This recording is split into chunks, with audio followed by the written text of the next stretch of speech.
चमकपुर गांव में गोपाल नाम का एक लड़का रहता था।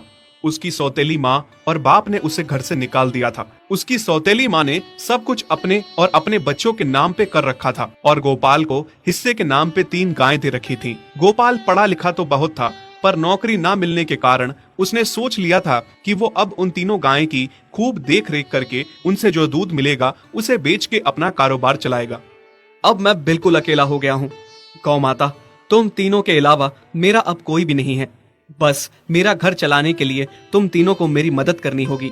तीनों गायें बहुत ही हट्टी कट्टी और जवान थीं और रिश्ते में भी एक दूसरे की बहनें लगती थीं। चंपा, चमेली और मैना। मैना सबसे बड़ी और समझदार गाय थी।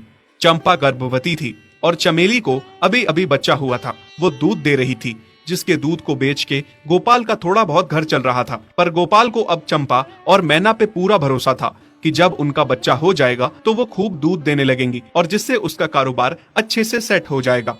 देखा चमेली बहन, हमारे मालिक को कितनी उम्मीदें हैं हम तीनों से। हाँ चंपा, सुना मैंने, मालिक ने हमसे कितनी सारी उम्मीदें लगा रखी हैं। और उम्मीद रखे भी क्यों ना, कितना समय खर्च करते हैं मालिक हम पे और कितनी सेवा करते हैं हमारी, कितना खिलाते पिलाते हैं हमें। और फिर हम मालिक की उम्मीदों पे खरा ना उतरेंगी तो धिक्कार है हमारी जिंदगी पर। सही कह रही हो बहन तुम। चलो हम तो मालिक के लिए कुछ ना कुछ कर ही लेंगे। तुमने बच्चा दे दिया है, दूध भी दे रही हो, मैं भी गर्भवती हूँ। थोड़े दिनों में मैं भी बच्चे को जन्म दे दूंगी, फिर दूध भी देने लगूंगी। लेकिन इस मैना दीदी को देखो, हम दोनों से बड़ी हैं, एक बार भी बच्चा ना दे पाई आज तक। क्या इसका फर्ज नहीं बनता मालिक के लिए कुछ? ये तो बड़ी हैं, हमसे ज्यादा इसको मालिक के लिए करना चाहिए था, लेकिन हम छोटी होकर इतना सोच रहे हैं। तुम दोनों ऐसा क्यों कह रही हो? क्या गलत कह रहे हैं हम? सही तो कह रहे हैं। कितने सालों से बांझ पड़ी हो तुम। ऐसा कैसे कह सकती हो तुम? बच्चा देना ना देना मेरे हाथ में थोड़े ना है। मैं भी तो माँ बनना चाहती हूँ ना। मैं भी चाहती हूँ कि दूध दूँ और मालिक को मेरे दूध से कुछ फायदा हो। अरे तुम क्या बच्चा दोगी जो इतने सालों से नहीं दे पाई? तुम ये ख्वाब लेना बंद करो कि तुम बच्चा दोगी और तुम्हारे दूध से मालिक को कोई फायदा होगा। दोनों छोटी बहनें बड़ी बहन मैना की बेबसी का मजाक उड़ाती हैं और उस पे हंसती हैं। इस बात से मैना बहुत दुखी होती है और रोती है कि उसी की बहनें उसको दिलासा देने की बजाय उसे ताने मार रही हैं, उसका मजाक उड़ा रही हैं। फिर एक दिन गोपाल का पड़ोसी उससे कहता है, अरे गोपाल, तुम्हारी 2 गायें तो ठीक है, एक गाय का क्या है? उससे तुम्हें कोई फायदा नहीं है, बेच क्यों नहीं देते उसे?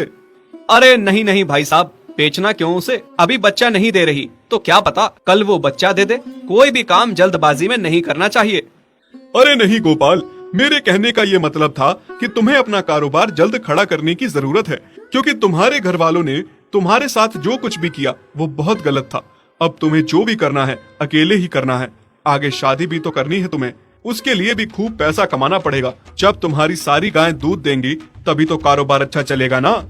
हाँ, बात तो तुम सही कह रहे हो भाई। मेरी मानो तो तुम अपनी गायों को क्रॉस करवा के देख लो, शायद उससे बच्चा हो जाए। हाँ, ये सुझाव तुमने सही दिया, मैं कल ही ऐसा कर लेता हूँ।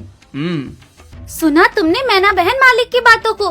कितना परेशान है मालिक तुम्हारी वजह से, पर तुम्हें तो कोई बात कह ही नहीं सकते। झट से बुरा जो मान जाती हो तुम।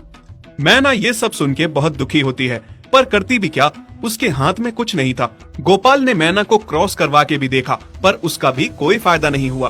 गोपाल, जो सुझाव मैंने तुम्हें दिया था, क्या वो तुमने आजमाया? हाँ भाई, वो भी करके देख लिया, पर उसका भी कोई असर ना हुआ। ये गाय किसी काम की नहीं है गोपाल, मेरी मानो तो इसे बेच दो। मैं सोच रहा हूँ एक बार फिर से क्रॉस करवा के देखता हूँ, शायद कोई बात बन जाए। देख लो, पर मुझे नहीं लगता। देखा, इन लोगों को भी पता चल गया, तुम बच्चा नहीं दे सकती, तुम बांझ ही रहोगी। सही कह रही हो तुम दीदी, इतने जतन करने के बाद भी बच्चा नहीं हो रहा तो अब क्या होगा? गोपाल मैना को एक बार फिर से क्रॉस करवा लेता है।